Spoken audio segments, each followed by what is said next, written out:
Hello and welcome to the Coding Bytes. I am Abhishek Parmar, and in this video we are going to solve the pseudocodes of Capgemini which were asked on 26th August 2020.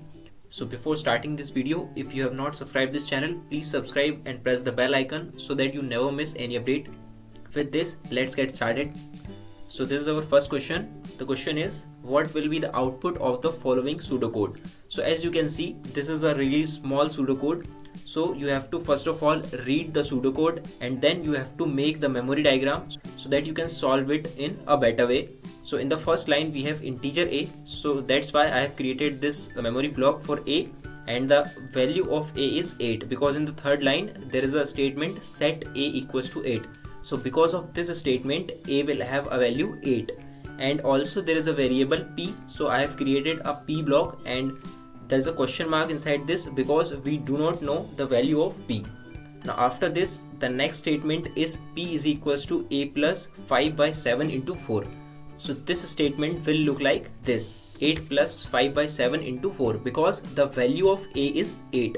So in this complete statement, first of all 5 by 7 will be solved. So 5 by 7 will give us a float number, but as you know, in programming, integer by integer is always an integer. So 5 by 7 will give us 0.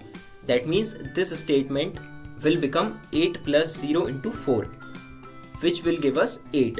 So this 8 will be assigned to p because our statement was p is equals to, that means 8 will be assigned to p. Then after this, in the next line there is a statement print p into 8. So you have to print the value of p multiplied by 8, which means 8 into 8. So 8 into 8 will give us 64. Therefore our answer is 64. Now moving to the next question. So in this question you have to find the output of the following pseudocode for the value of a is equals to 50. So as you can see, there is a function integer fun. The return type of this function is integer and name is fun, and it is taking one argument which is a itself. So the value of a is given here 50. So I have represented a with this block and the value of a is 50. Now inside this function there is also a variable called b. So I have created a variable b here, and as you can see in the third line there is a statement set b equals to 10.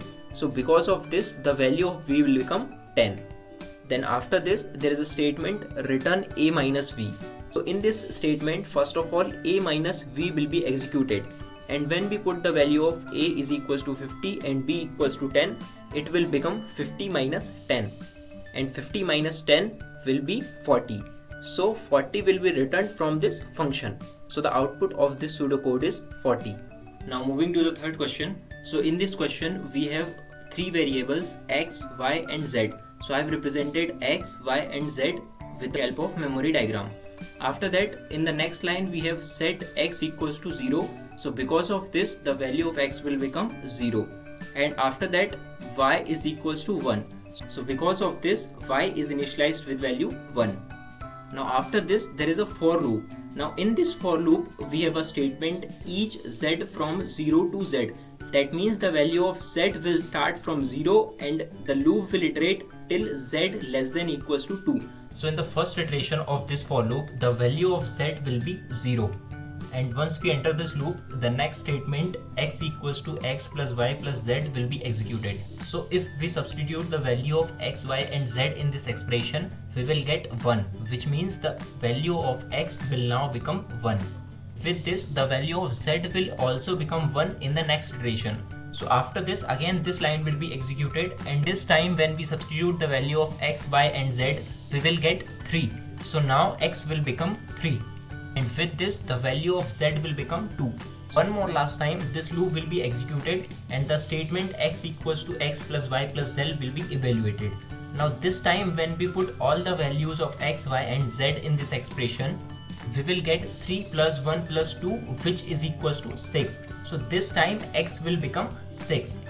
After this loop will not iterate anymore. After this we will move to the last statement, which is print x. So if we print the value of x, so as you can see the value of x is 6 here, which means our answer is 6. Now moving to the fourth question. Now in this question also you have to find the output of this pseudocode And with this, there is a note given here for some of the words and operators which are given in this pseudocode. Mode find the remainder after division of one number by another. So here if you see a word mode in this pseudocode, that means you have to find the remainder.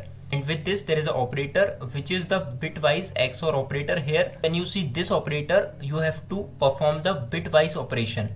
Now in this pseudocode we have four variables I, J, K and M. So I have represented I, J, K, M in the memory diagram. Then in the next line we have a condition if I XOR J mod equals to 0. So in this line, first of all, I XOR J will be evaluated. So for the operation of XOR operator, you have to remember this table. So in this table, as you can see, whenever our inputs are same, the output is 0. And whenever our inputs are different, the output will be 1. So using this table, we can solve this particular statement I XOR J. And for this, first of all, we have to convert I and J in its binary form. So as you can see, 6 will become 0110 and 8 will become 1000 in binary. And when we perform the XOR operation on 6 and 8, so as you can see, the output will be 1110, because as you can see, the last bit has 00. So in the output it will become 0. And for the rest of the 3 bits, you can see all the 3 bits are different. So their output will be 1.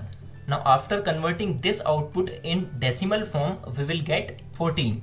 That means this statement will give us 14. Now the statement will become 14 modulo division 7 double equals to 0. So as you can see, 14 modulo division 7 will give us 0 remainder. So 0 double equals to 0 will give us true condition, which means the if condition is true.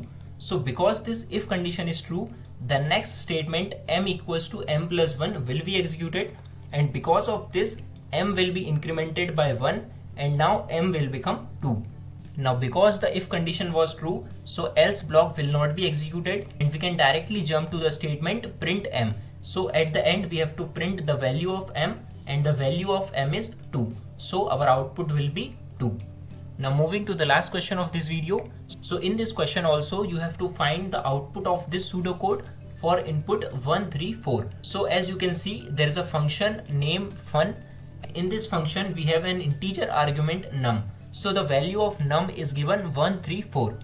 So here you can see I have taken a variable num and it has value 1, 3, 4. Now inside this function, the next statement is static integer a equals to 0. So this will create a static variable a which will hold the value 0.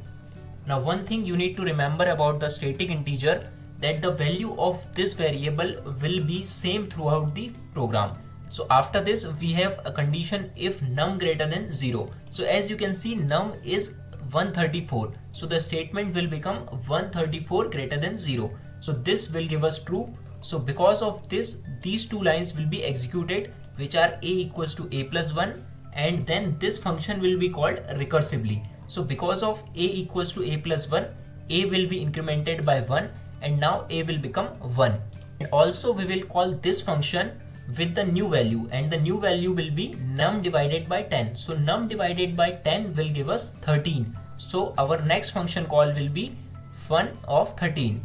So as I have told you, the static variable will be same throughout this program. So this a will not be created again. A will be the same variable that we have created earlier. So for this value 13, we will again check the condition if num greater than 0. So as you can see, for our this function called fun of 13, num will be 13. So this condition will again give us true, and therefore these two lines will be executed again. So because of this, a will again increment by 1 and a will become 2. And with this, the function will be again called with a new value, and this time the new value will be num divided by 10. That means 13 divided by 10. So 13 divided by 10 will give us 1. So the function call will be fun of 1. For this function call again, we will check the condition if num greater than 0. So as you can see, in this condition num will be 1. So 1 is greater than 0. This will give us true. So again these two lines will be executed, and for this a will become 3. And again we will call this function with the new value. Now this time the new value will be 1 divided by 10. So as you know, integer divided by integer in programming will give us integer. So 1 divided by 10 will give us 0. So our function call will become fun of 0. For this function call, again we will check the same condition if num greater than 0. Now this time the value of num will be 0. So for value 0 greater than 0, this statement will give us false. So this time our else block will be executed, and now inside this else block you can see there is a single line return a.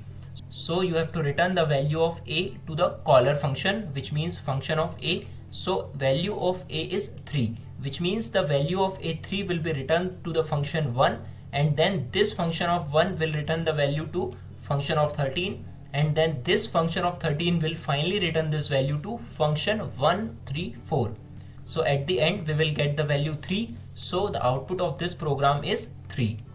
So I hope all the explanations are clear. Still, if you have any doubt, please feel free to ask me in the comment section below. Please don't forget to subscribe this channel for the future updates. Thanks for watching.